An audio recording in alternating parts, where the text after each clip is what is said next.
Hello. Just so you know, this episode was recorded before the UK government's guideline changes were announced on Sunday the 10th of May. So it's recorded before the lockdown easing began. That's just something to keep in mind while listening. I'll let you continue. Enjoy the show.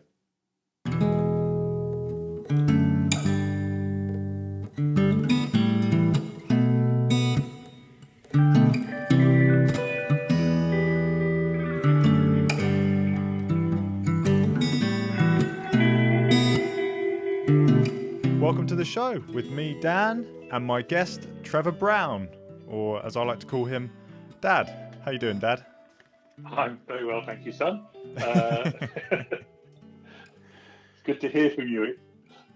Yeah, in a weird sort of setting. It's strange not seeing you for such a long time. Although I didn't see you for years when you went to New Zealand, but you know what I mean. Yeah. Have you ever done a podcast episode before, or an audio recording? Other than recording suspects for police interviews, no, I've never done audio. Okay. No, Ted and I do a few training videos, which I do voiceovers for, but they're 30 seconds to a minute of just this is how you do something on a computer. Right. But right. No, never done anything like this before. Okay. Have you? I've done a few episodes. Heard by about 2 people so far, but yeah, I've done a few. Cool. I've actually got a bit of feedback from someone for previous episodes I've done that I should do a little bit of an intro, just a very short intro, to say how I know you, which has already been covered, and why I wanted you on the show. So, I know you because you're my dad, and I wanted you on the show, or I thought of you to be on the show, because you have an extensive history. Well, your main career was working in the police, and I just thought that would be something really interesting to delve into. And you wanted to be on the show, and you also offered, you suggested another couple of subjects as well, which we'll hopefully get into if we have the time to. So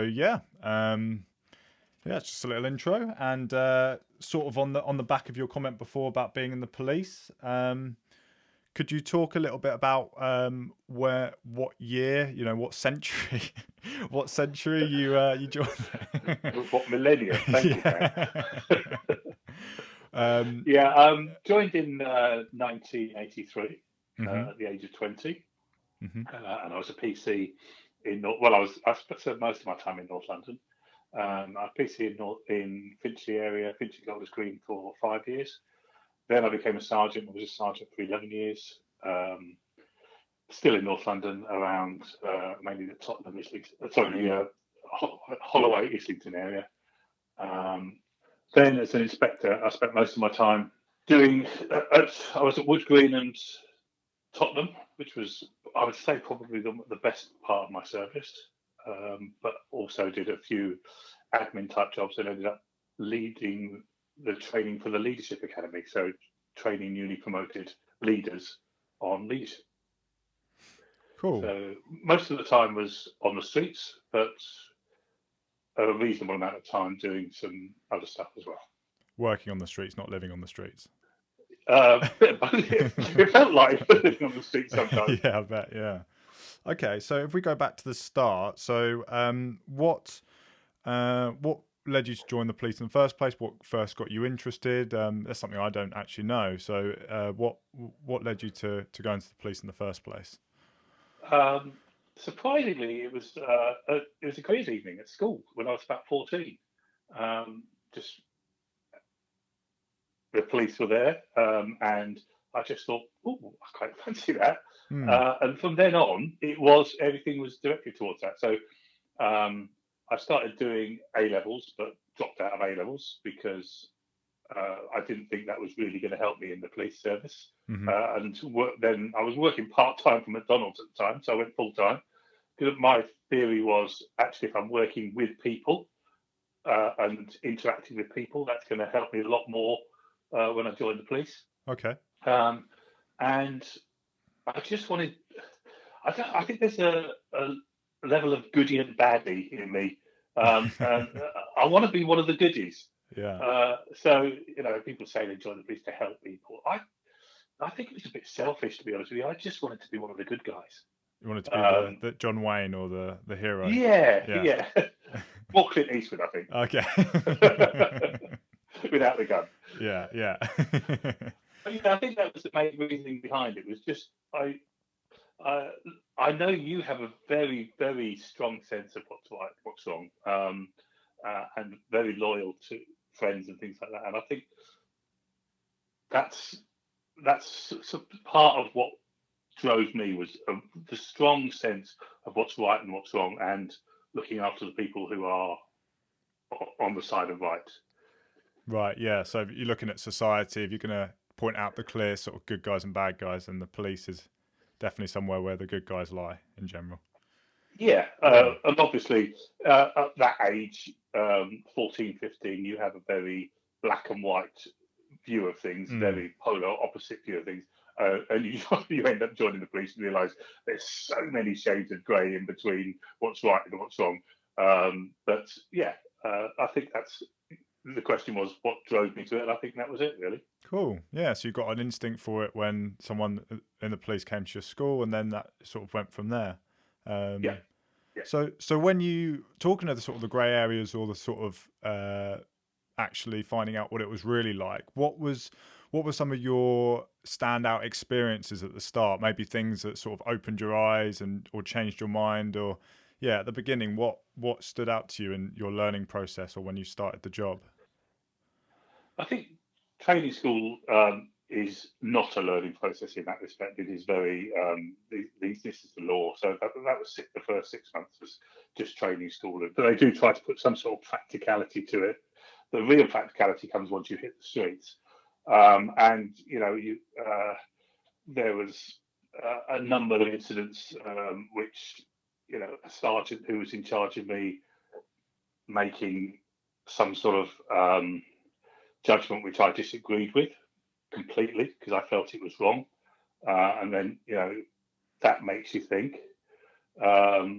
Just dealing with incidents where, um, one instance, this is quite amusing, really. I went out and I didn't take a pen with me, so I stopped somebody to do a report with them for an offence, and you have to write all out. It wasn't in. We didn't have tickets for a lot of the traffic offences then, other than parking. So you had to write it all out in a book, and I didn't have a pen with me.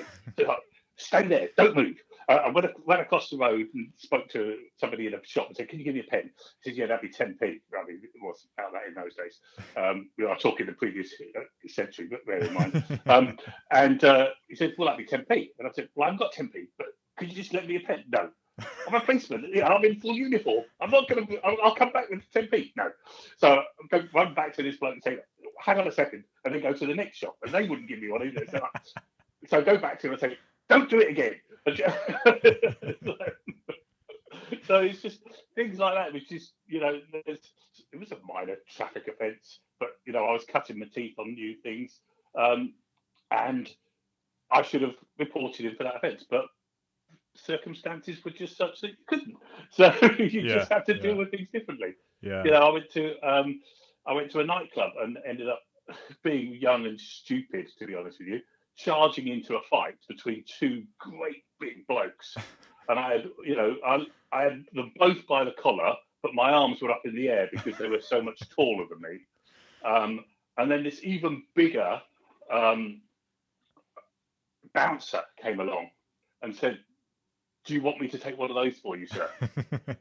So I said to one of them, "If I get him to go with that big bloke, will you come quietly?"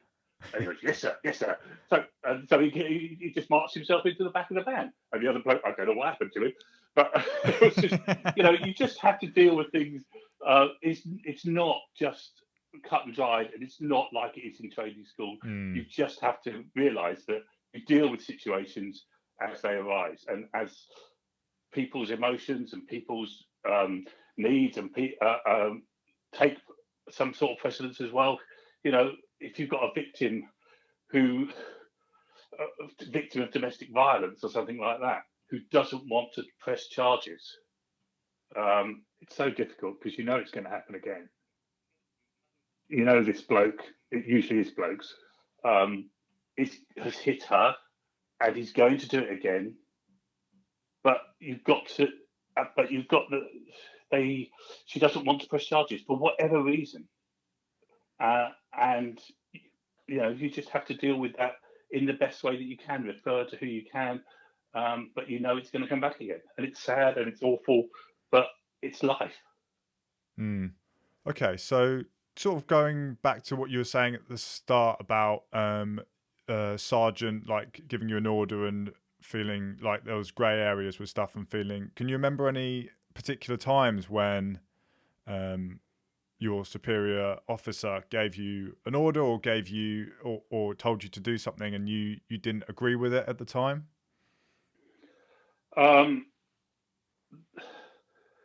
That was it, really. That was the main one. It was when it was really early on in my service, and I went along with it when I really shouldn't have.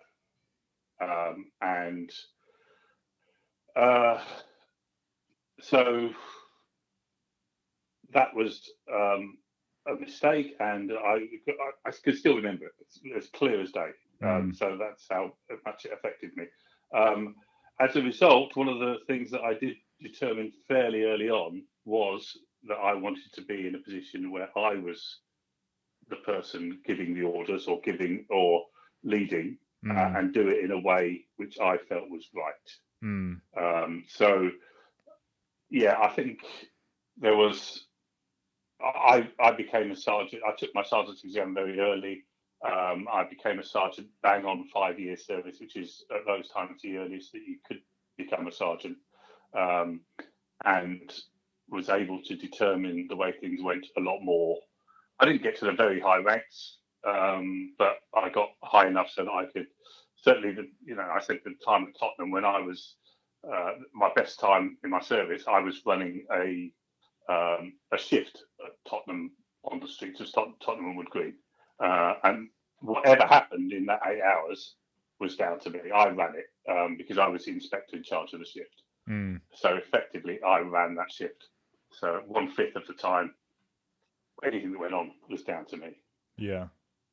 And was that daunting at the start when you started to get more responsibility with that sort of thing, or did you find that you actually took to it quite well? Yeah, it was a bit nervous to start with. I was lucky when I first got promoted. I went to Holloway as a sergeant, and there was another sergeant there who'd been a PC with me at Finchley. So he was able to help me quite a lot. And in all honesty, he was the one who turned me from a sergeant who wanted to be nice to a sergeant who could make decisions. And that was just simply, I was, for 9 months, of my first 9 months of being a sergeant, I could sort of bumble along and I could say, oh, yeah, if somebody came to me with a problem, we can get around that, and this other chap, his name's Martin, he just turned around to me and says, right, from now on, you're doing the duties, which meant I was responsible for all the duties for the whole 50 people. So if they asked for time off, then they had to come to me. I had to put them into which cars we get. And we had a minimum strength, so I had to always keep it at least that minimum strength of people per shift. And that was the first time, really, I had to say no. Right. Because people would come to me and say, can I have some time off, please, Sarge, on this day? And I'd say, no, we're at the minimum strength. So, no. And they'd argue, oh, well, it's really important. I'm getting married, or it wasn't ever that. But, it'd be, I've got this really important party to go to, or this, that, and the other. Well, you should have booked it earlier. Yeah. Because there's enough people, other people have booked it, and I'm not taking their time off away from them because you've left it too late. So, no. And that was the first real time that I'd ever had to make a decision which was unpopular and stick by it. And yeah, so he taught me a lot. It was, so coming back to your question, yes, it was daunting, but you've got people around you who can help you. And like most things in life, you look at some people and you say, I like the way they do that. Some other people, you like, oh, I don't like the way they do that. And you choose your way forward as to how you want to, particularly in leadership, how you want to lead. Yeah. Okay. And in terms of like throughout your career, was there, what was the, do you remember getting any negative reactions from the public? Do you remember, like, I don't know, just seeing a lot at the moment? Are you serious?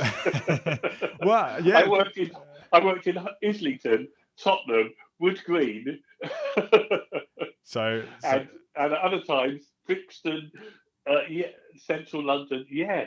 So what was the typical reactions you'd get? Obviously the mostly the negative reactions you get are from people who you're arresting or reporting for offences. Yeah. And that can go from anything from you should be arresting people for rape and murder. Why are you doing me for speeding, or whatever, to outright violence. And one occasion I was beaten up by 11, 16, 17, 18-year-olds. Ended up in hospital just because I was helping a bus driver who was having a bit of problem with these kids. Right. So it can be something and nothing. Generally, the general public, if you are not reporting them for offences or arresting them, most are supportive, I would say. Most are supportive of the police, but there's always, they want more. So we never see. I remember I was walking as a sergeant. I was walking in Highbury on one occasion, walking down this alleyway, and this old couple were walking towards me, and they said, "Oh, we never see any police walking around anymore." And I said, "Well, I understand that, and we took. You can see me now. I'm out walking, but can you imagine?" I said, "Where's your house?" And they told me where their house was, and it was about 5 minutes walk from them. So I said, "Well, you're going that way, and I'm going this way. Now, if you get to your house and you've been burgled, or there's a burglar there, you're going to call the police, and you're going to want an immediate response. I'm now 10 minutes away on foot. If I run, 8 minutes, because I'm not a fast runner, and I've got loads of kit which I'm carrying, truncheon, handcuffs, and all that stuff which weighs you down. So you want people in cars in those situations because you want a fast reaction. And like the NHS, like any public service, the public want what they want right now, generally. And the reality is that there isn't enough money to give them that. There's not enough people.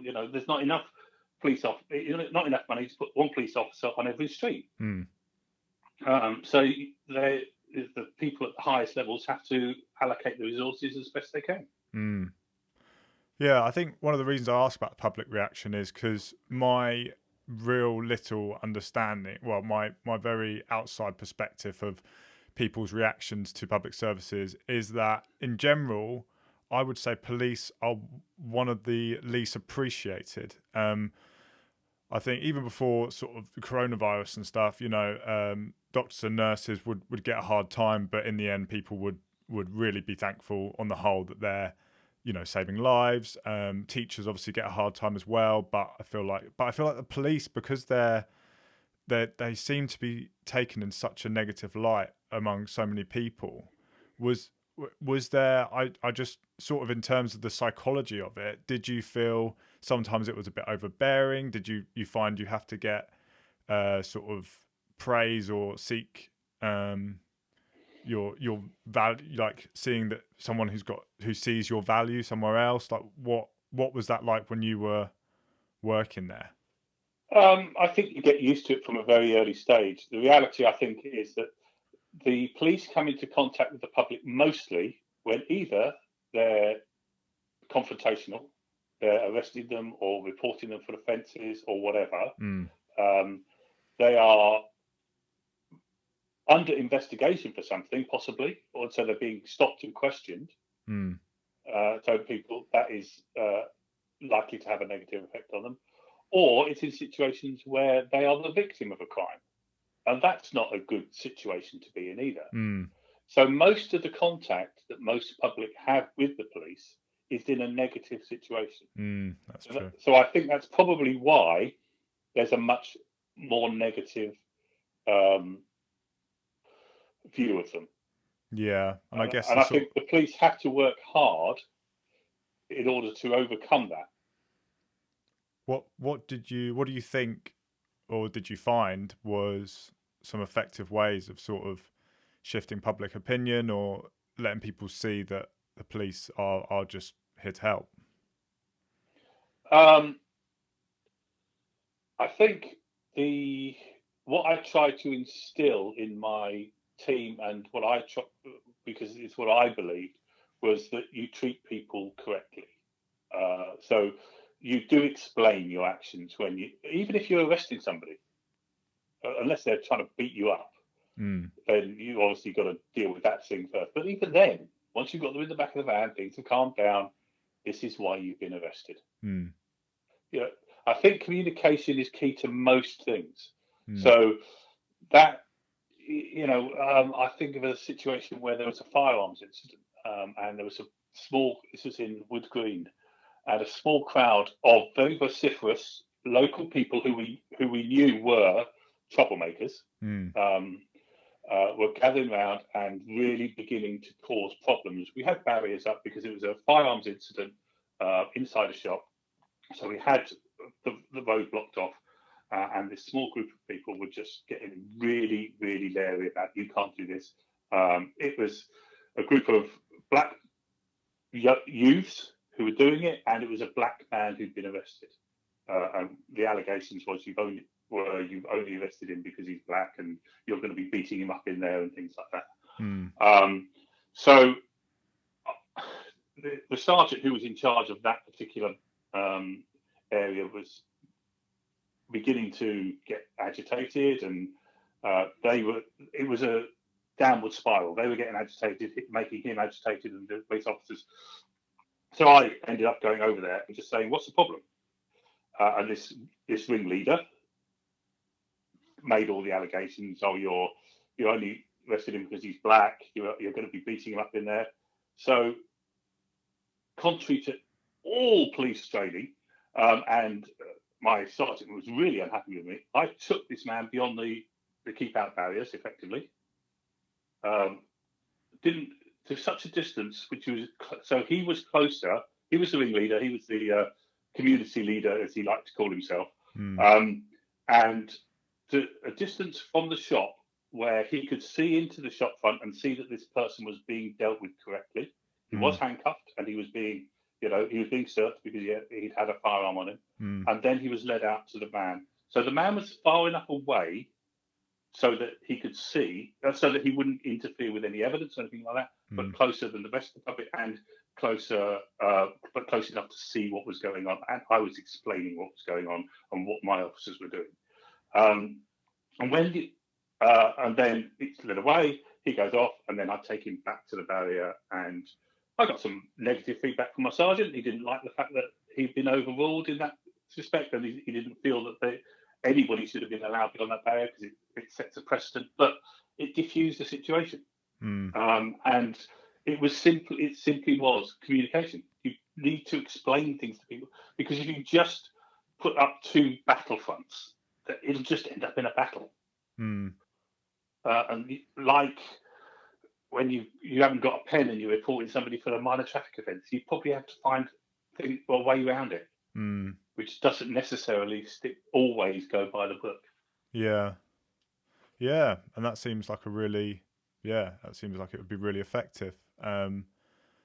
It's sort of, I sort of had a similar thing when I was doing youth work. One of my team leaders sort of mentioned that it would be good to have like a sort of a police officer who was local, community officer who could come in every now and again to the house that I was working in, and just chat with the boys and just talk to them. And do you think maybe some more of that, like police officers going into schools and just having a chat with people, sort of having more. I don't know how much there is at the moment or how much there was back then, but having a presence of a police officer of some sort going to youth centres or schools. Yeah, I think they do, Dan. I Okay. honestly think they do. Yeah. There's a lot going on. I think over the last few years, and I'm not talking from a position of knowledge here because I've been out of the police for nearly 7 years. Yeah. But I think over the last few years, with the amount of cutbacks that there's been, the number of police officers has reduced massively, and as a result, I think that may have been an area which has been neglected. I don't know. Yeah. Sure. Um, but, coming back to my earlier point, when you've got the serious crimes of rape, murder, assaults, all those sort of things going on, the dishonesty and the violence crimes, and you've got limited resources, that has to be where you put your resources. Now, ideally, of course, you prevent it, and that's what going into schools and youth groups. And when I was at Holloway, I was on the management committee of the local alcoholic centre. So it was a home run by a fantastic man, an alcoholic who was in recovery, but he ran this home for recovering alcoholics who had just been released from prison. And I got involved with him, and just through normal policing, and in the end ended up on the management committee of that. But it was so important. He felt it was really important, and I felt it was really important that those people had a uniform police officer on a regular basis as part of them understanding that actually we're human. We do actually give a damn. Yeah. We do care about things like ex-offenders and alcoholism and all the other social things which make people, which often leads people into criminality. Yeah. So ideally, yes, you get involved in that as much as you can to prevent crime happening in the future. But sorry. the reality is you can't always do it because resources are not always there to do that. No. What sort of things would you do when you were going to see them, like these alcoholics and stuff? What would you do, like a talk, or would you just sit with them and just have a casual chat? Like, what was the normal sort of stuff that would go on? Both, loads of things. If the guy wanted me to talk about a specific thing, or if something had come up that in his talks with them that they wanted to chat about, or me to tell them about, then I would. Sometimes I'd just go in and chat with them. Sometimes went for meals with them. Non-alcoholic wine, obviously. Yeah. But that's reality. We there was 12, 13 of us sitting around the table chatting. I'm in full uniform every time because that was my role. I was still a police officer, but having a meal with them and just chewing the fat. And sometimes I'd be there for committee meetings and things like that. So it really wasn't a really planned thing. Yeah. It was just being part of the community, and I think the police are trying to be as much a part of the community as they can, but they still have a job to do, which a lot of the time is confrontational. Yeah. Okay. And your experiences over the years in the police, do you think it's shifted or changed your political views at all, or informed any of your political views at all? I don't think my experience in the police has changed my political views, because my political views are changed with the politicians, really. I think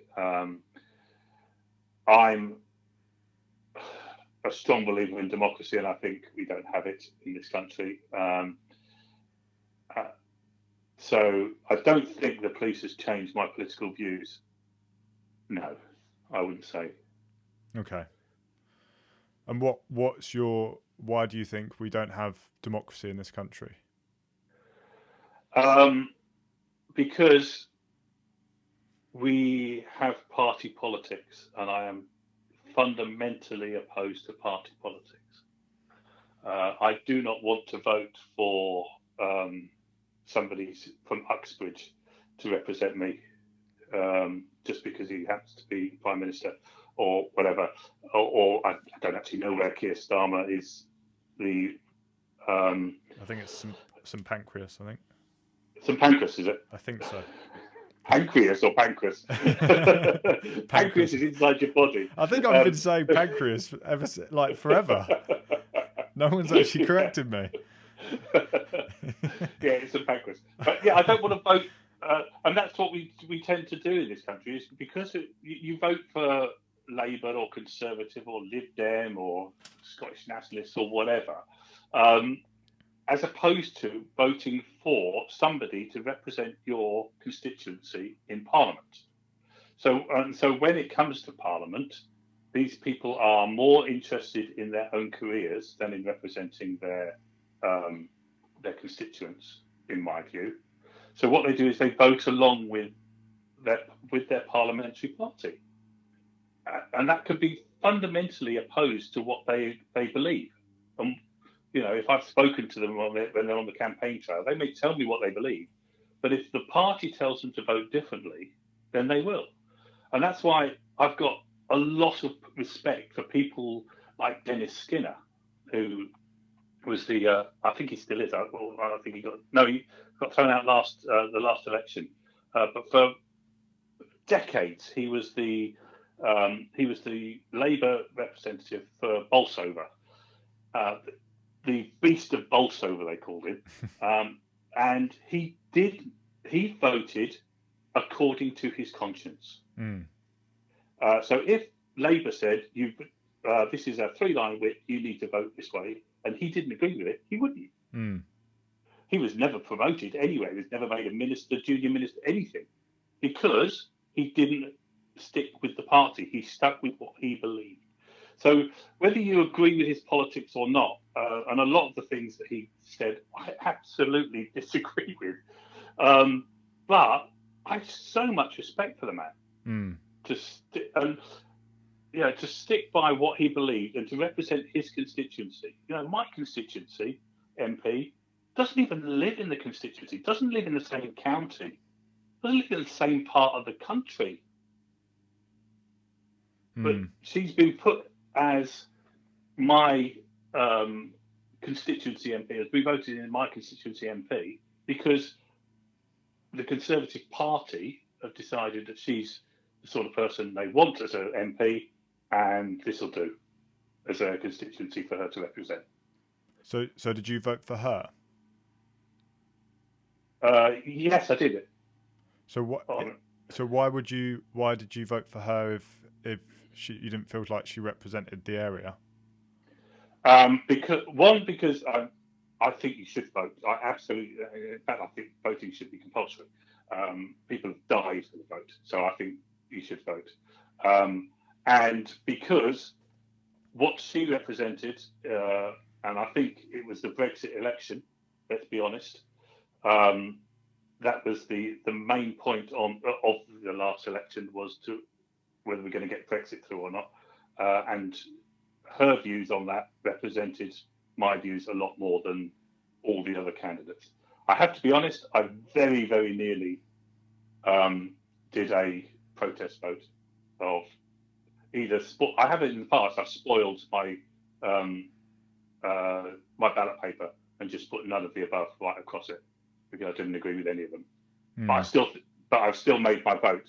I've still gone to vote, but it's just no, I don't like any of them. And I have on one occasion voted for the Monster Raven Lully Party because they've got brilliant policies. For instance, they want to know why there's only one Monopolies Commission.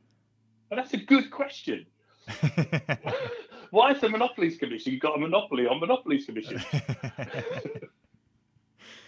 So if a Labour, let's say you had just two people, two MPs from Labour and from Conservative, and the Labour MP represented more of your views than the Conservative MP, let's say. So you said you sort of largely voted on Brexit in the last election? Yeah, yeah. Okay, so if the Labour MP was going against the party, if it was like opposite, so the Conservative MP, so let's say everything was the same, Boris Johnson was still out there saying we need to vote and have Brexit and all this sort of stuff, but your local MPs were bucking the trend within their own parties. So the Labour MP was saying we need to make Brexit go through, vote for me and I'll be pushing for that. And the Tory MP was saying the opposite, that she was sort of one of these Tories who didn't believe in Brexit. Do you think you would have voted for Labour, or do you think... I try to vote for the individual, but the problem is, Dan, that's not what happens. You don't get to see your candidates at all. They don't have hustings, or very few of them do anymore, where you can go and listen to their views and ask them questions. And all you get is what comes through the door from the party. Sure, yeah, but I don't know, it doesn't seem like it's necessarily a problem of it being party politics. Sure, that just seems like problems of the specific MP for each area not getting out into the community enough. You know, they don't live in the community, and just the general population, their views on who they're voting for. That you would, either way, party politics or not, what you're saying is people should be voting for their local MP, not the Prime Minister and not the party. Yes, I think that is proper democracy.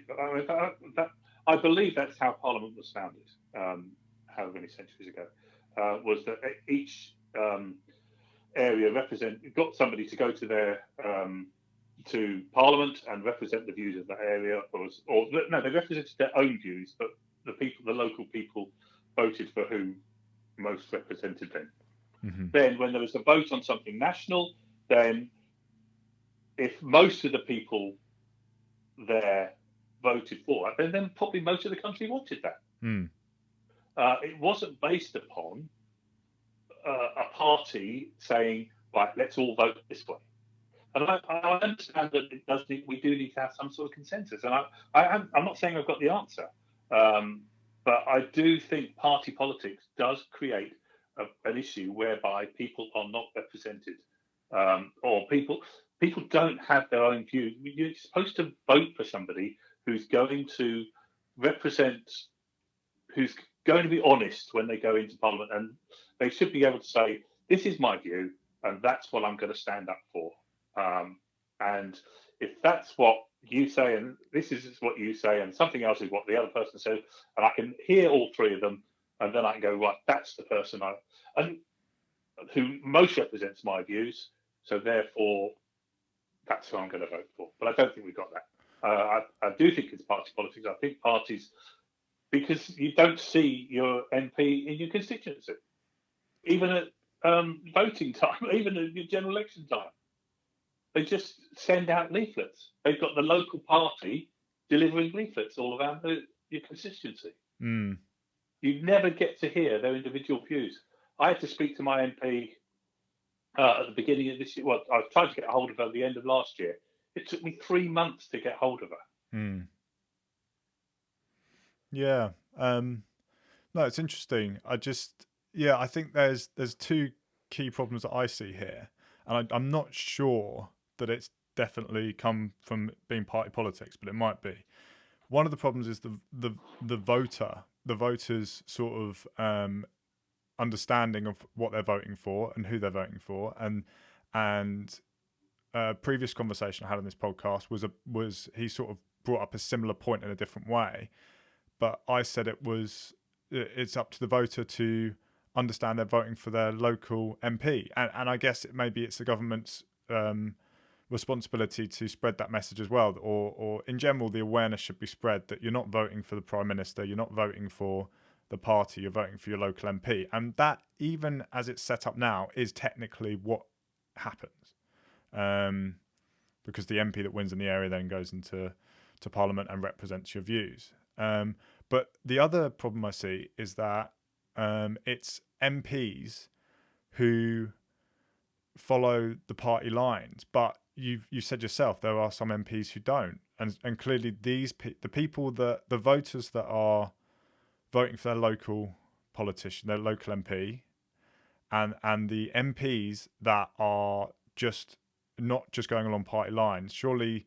that would help alleviate a lot of the problems that you're talking about. Because, people like, I was going to say, what was his name?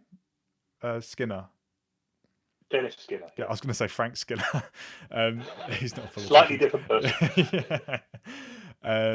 And even, to be honest, Jeremy Corbyn and Boris Johnson were sort of a bit of outliers at the time. I know that, love him or loathe him, Jeremy Corbyn frequently would go against what Labour Party was saying as a backbencher, and that's created a lot of problem when he was leader. And the same with Boris Johnson. Obviously, what Theresa May was doing, Boris Johnson was going against. And what are you going to say? If we go back 8 or 9 years, I would have put Jeremy Corbyn in the same category as Dennis Skinner.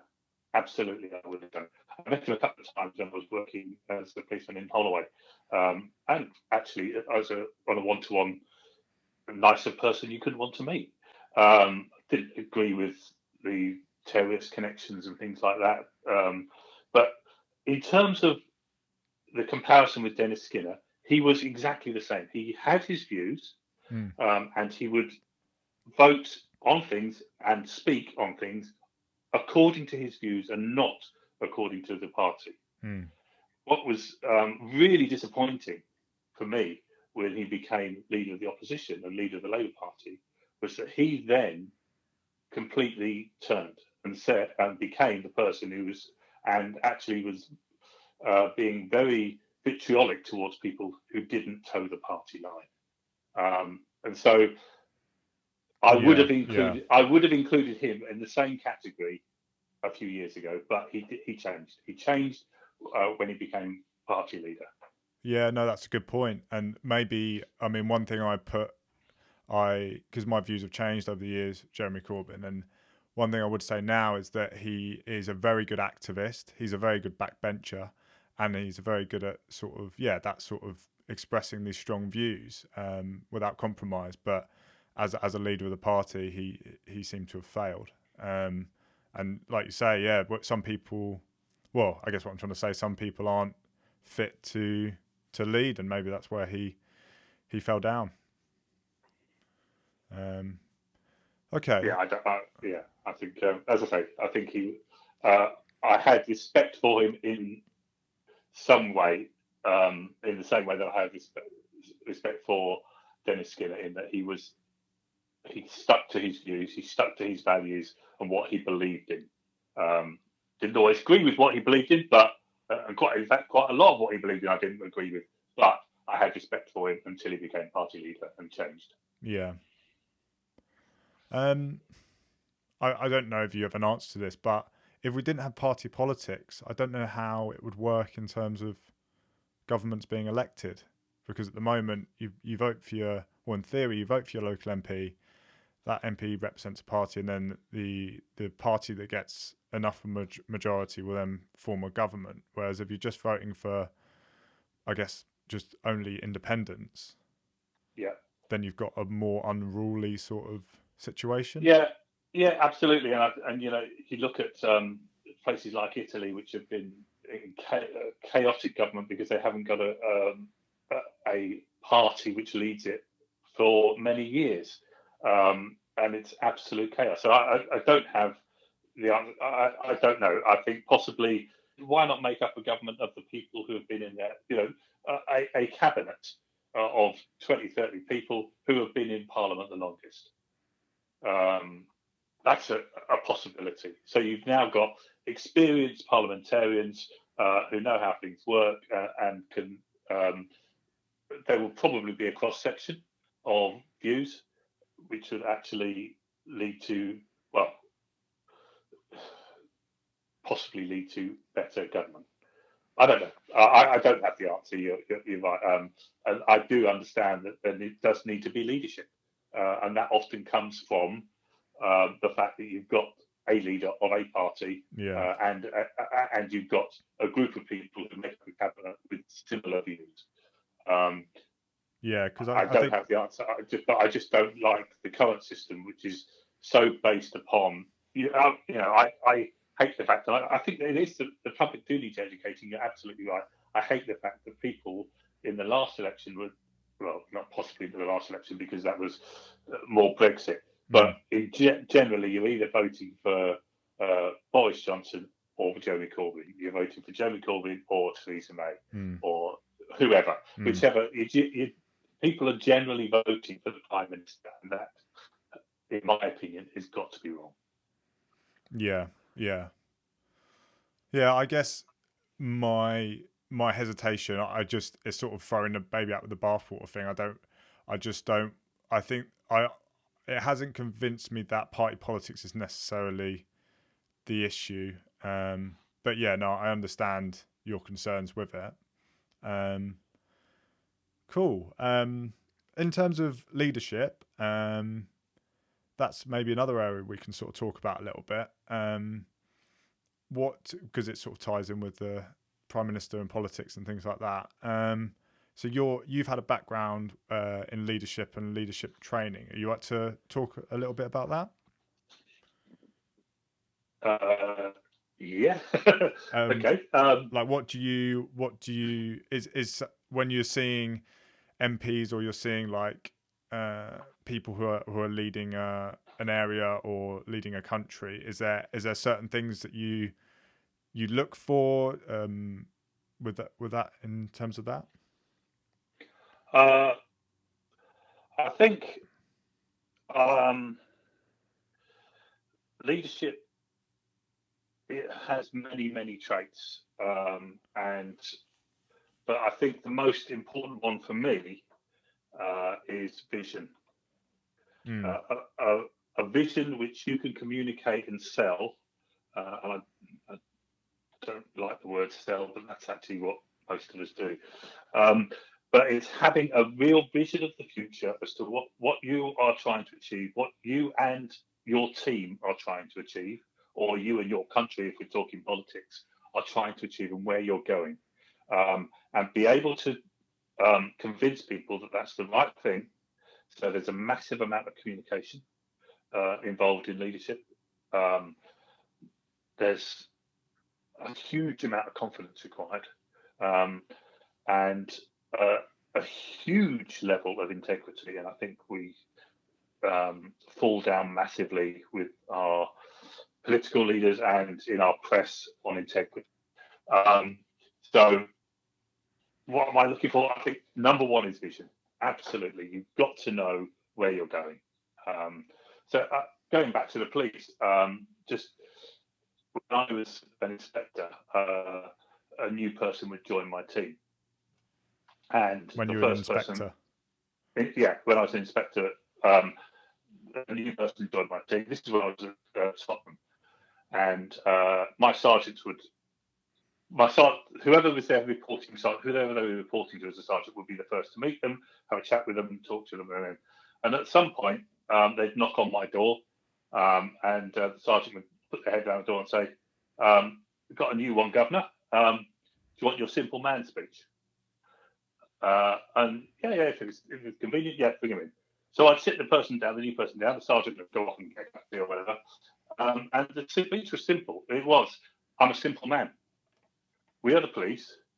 We arrest people for crimes, and I don't mean traffic and all that rubbish. I mean real proper crimes, and we convict them on good evidence and not made up evidence. That's our single most important job. We will have other things to do, but you arrest people for crimes with good evidence and get them convicted, then you're doing a good job by me." And that was my vision. That was my number one. I know we had other things to do. We had to deal with victims of crime and this, that, and the other. And we had to deal with calls for lost dogs and cats up trees and dog poo on the pavement and things like that. But that was what we should be doing. And so right from day one, they were focused on that. My simple man speech. I'm a simple man. We are going to arrest people for crimes which really make a difference to society. We're talking the violence and with the dishonesty. So I guess a vision is, you would say that it has to be simple as well. That's one of the key aspects of a vision. It has to be fairly simple and fairly short. Yeah, absolutely. Yeah, because otherwise it gets lost. And that's part of the issues with, and actually part of the issues with party manifestos. If we go back to politics, it's that they are so complicated and so and not only simple but clear. Because a lot of party manifestos are just so vague that they don't actually say what they're going to do. So, some real clarity and simple and clear vision about what you're trying to achieve. So, just in terms of the vision side of leadership, do you think that Boris Johnson did quite well in the last election and also during this pandemic? Do you think that he's done well in terms of the vision side of it, having a clear vision? I actually think I think he has. I think he made the last election up, the Brexit election, and he had a clear view on what he was going to do. And I think that was the big distinguishing feature between him and Jeremy Corbyn, in that Jeremy Corbyn sat on the fence. He didn't have a vision as to what he was going to do. Yeah.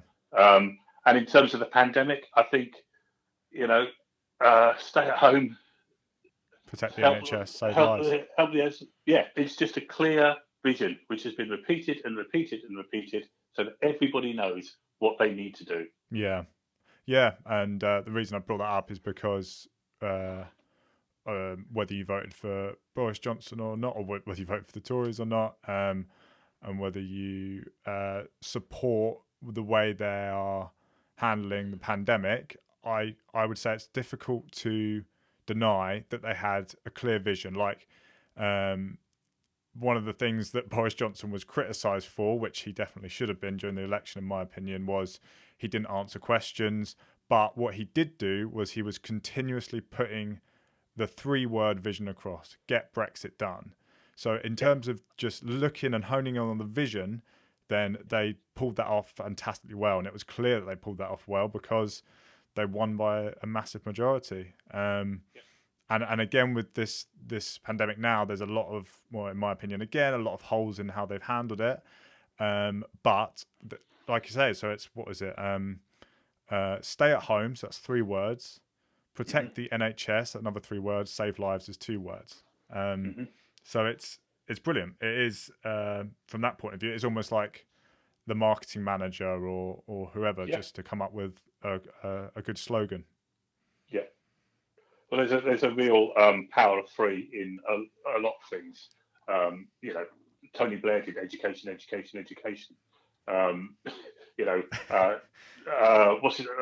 Julius Caesar, I came, I saw, I conquered. The power of 3 is really is throughout lots of presentations and lots of oratory. So to have 3 things, 1, I don't know, it seems like 1, I think is a bit of an order. 2 is a comparison. 3 works. Why? I don't know, but it does. And 4 is just a list, and 5 is a big list.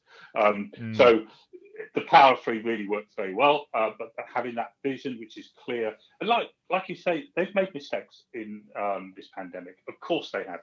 We all make mistakes, and they're in an unprecedented waters. They're going to make mistakes. Every country has made mistakes around this.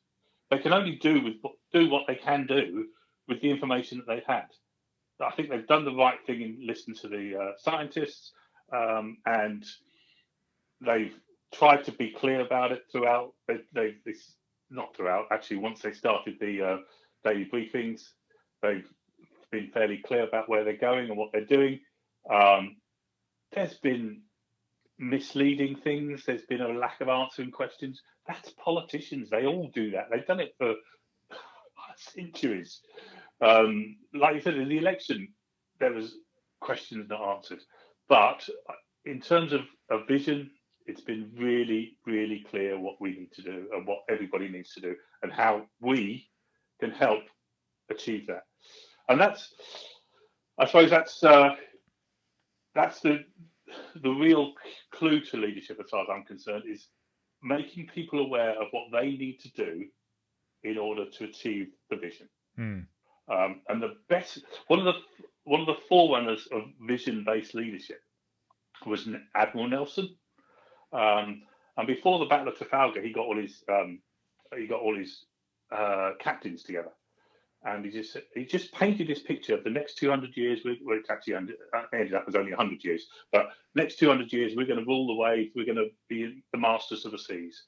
And then he brought it back a bit to the end of the battle, and he said, "Well, we've only got 27 ships, but they've got 30 odd ships. But we're going to be, and they're all going to be aflame, and all these Spanish and French ships are going to be ablaze. So picture that in your mind."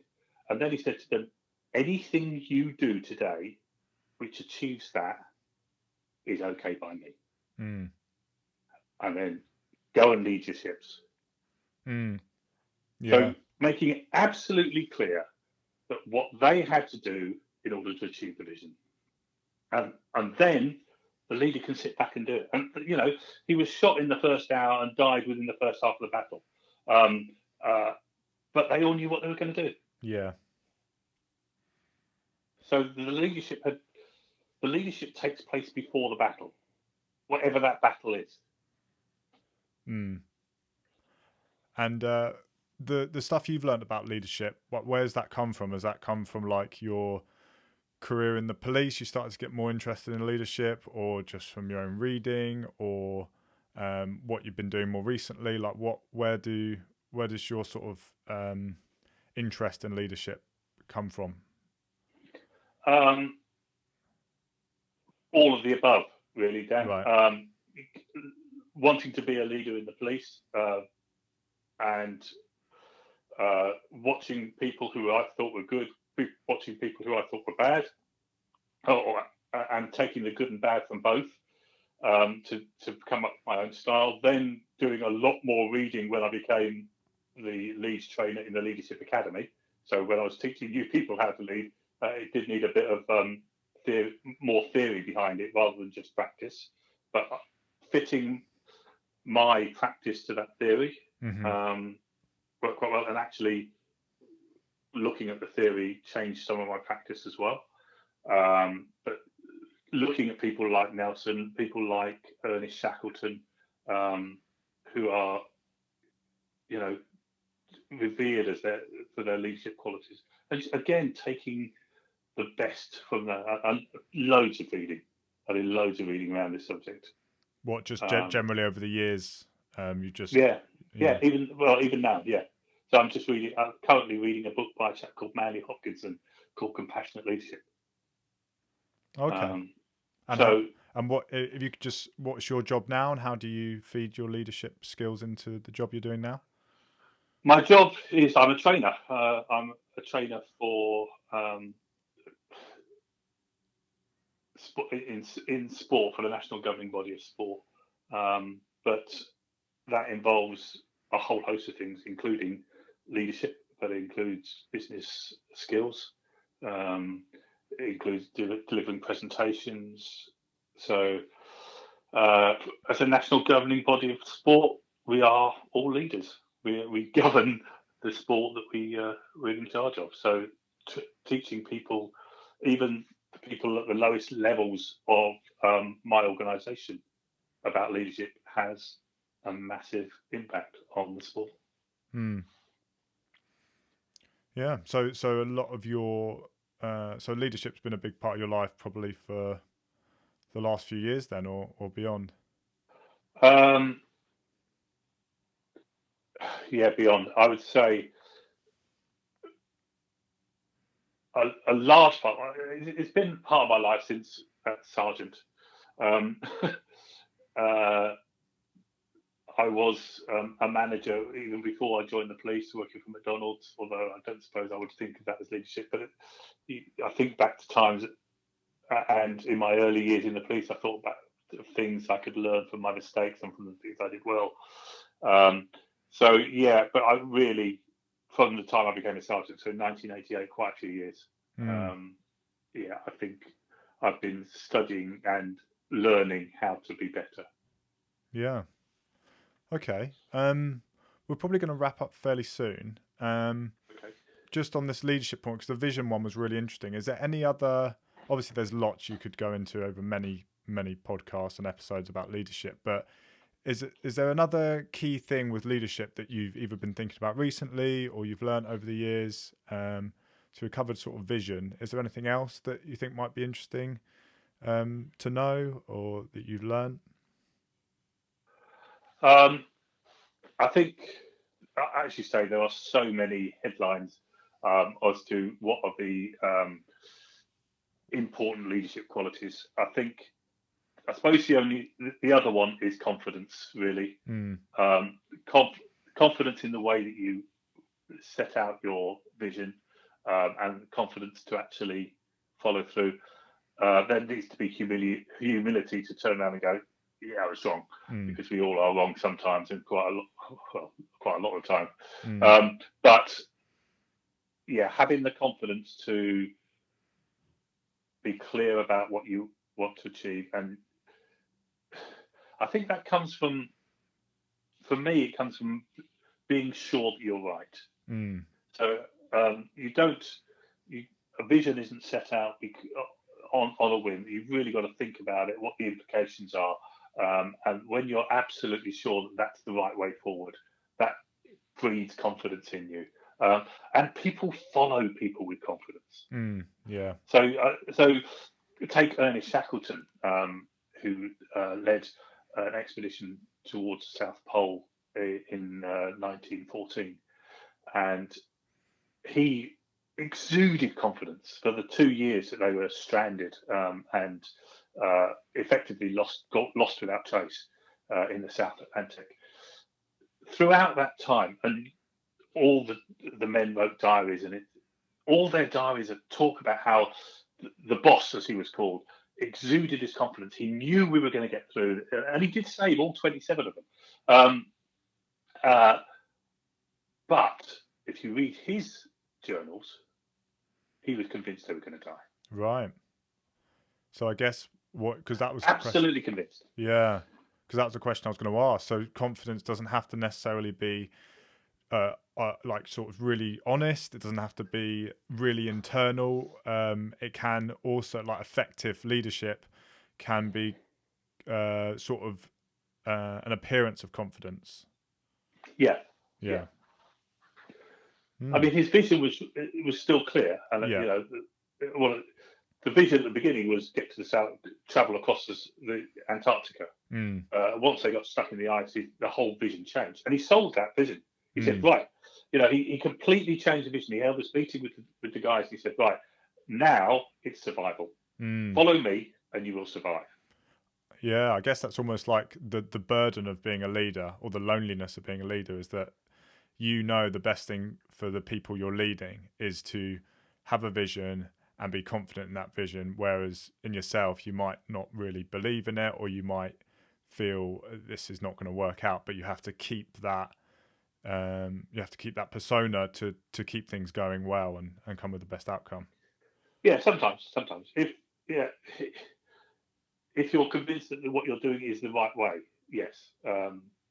There has to be times when you have to admit you're wrong. Yeah. But you can't keep going in the face of everything that tells you you're wrong, Theresa May. But oh, sorry, did that slip out? But yeah, I think generally if you're convinced that what you're doing is right, and he was convinced that what he was doing was the best chance of survival. But he just didn't think it was going to work. Yeah. Because the odds were so stacked against him. Yeah. Cool. Okay. Well, I know that Sarah, who's my sister, would have definitely betted that we would have ended this podcast episode with you talking about Shackleton. She says that you tell the story all the time. Well, when I first told the story at the Leadership Academy, I obviously it's a 1.25 hour presentation that I did on it, and I had to practice it. So the first time I practiced it at home was to Sarah, And it was great because she ended up crying. It really moved her. Oh, The nice. 10th time she heard it, she was bored stiff. She was crying because like, Dad won't let me leave. Yeah, stop, please. I know the next line. She could have given it for you. Yeah. Cool. All right. I think we'll close it there then. Just before we go, I'll just say to anyone listening, please feel free to comment. You can comment on YouTube, comment on Facebook, or wherever you like. With any thoughts you had, any sort of rebuttals or anything like that.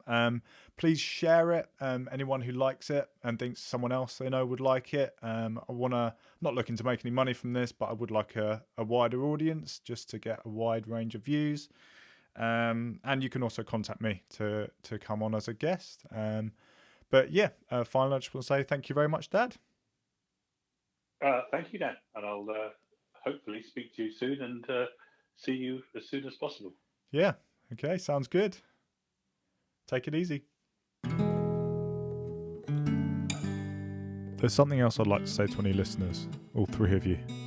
This podcast is an ongoing process. It's an ongoing experiment. I'm trying things out and seeing what works and what doesn't. And so any feedback on this or other episodes will be really appreciated.